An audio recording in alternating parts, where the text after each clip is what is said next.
Hello, good afternoon. For today's video, tayo po ay magluluto ng gulay.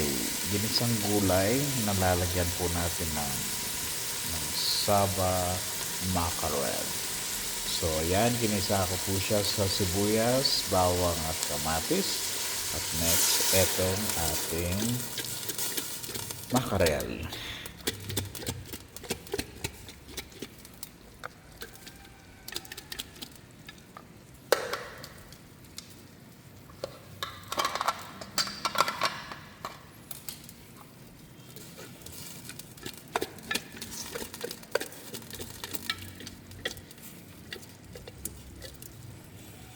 Ayan.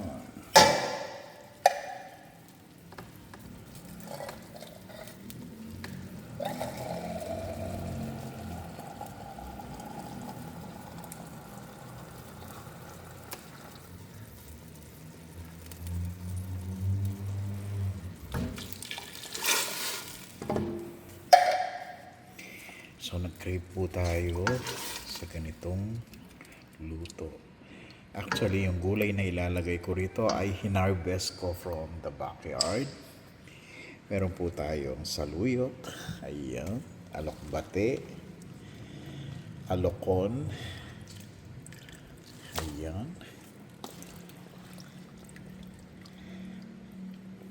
at napakasarap nito.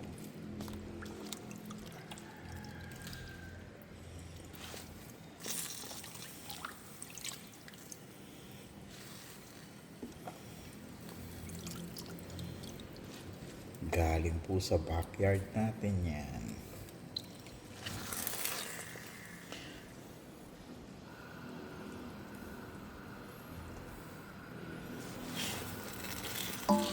So kapag kumulo na, ayos na. Lagyan lang natin ng konting patis. Pwede na.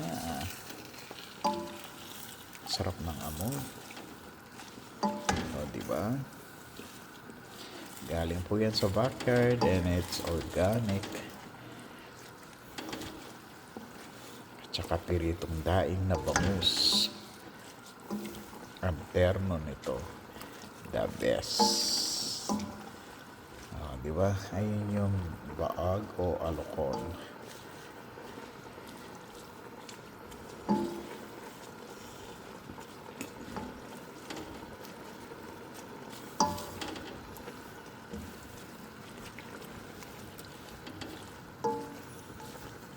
Ang sarap ng amoy. Yung ba talaga yung organic na tanim mo? Alright. Ang bango.